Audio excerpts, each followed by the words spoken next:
everyone, and welcome to part 2 of my discussion about Six the Musical and giving you guys some historical facts about it. If you guys haven't seen part 1, then I highly recommend it because I am immediately jumping into the third song of the soundtrack called Don't Lose Your Head, and this is sung by Anne Boleyn.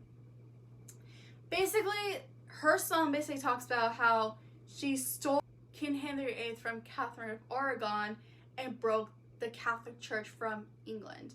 And she basically brags about it. Her song is definitely sorry not sorry attitude, like I don't care attitude and all that stuff.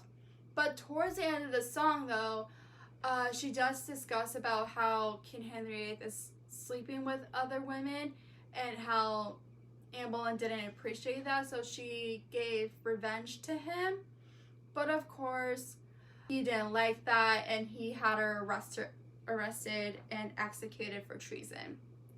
It was recorded on the day she got executed where she had absolutely no emotion on her face when she gave out her speech. Like, she wasn't scared at all. Like, she did not have any emotion on her face.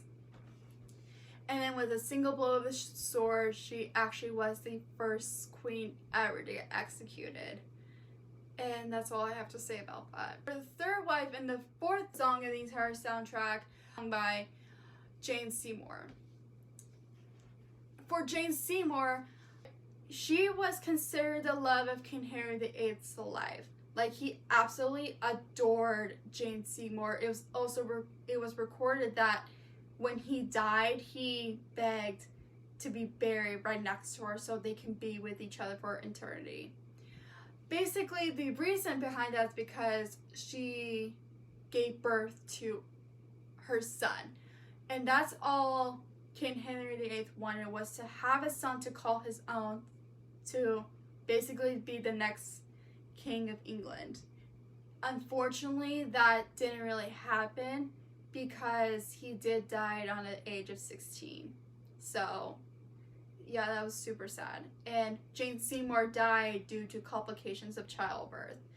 And her songs very much reflects about that and how she's super sad that she'll never get to see his life, which is super sad to me. Like, she'll never get to see her son grow and how she's super sad about it. And sad, but it's definitely not the saddest song in the entire soundtrack by far, in my opinion.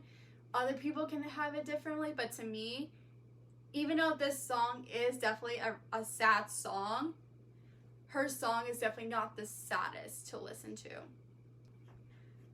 At this point now, we're finally halfway through the soundtrack.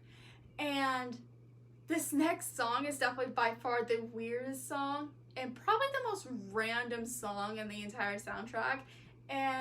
But it's also really important at the same time, so I can understand why the directors added this song. It's called House of Hormone. And basically this song talks about how King Henry VIII sent this famous painter all around Germany to paint all these beautiful women and how the women will prepare for these pictures.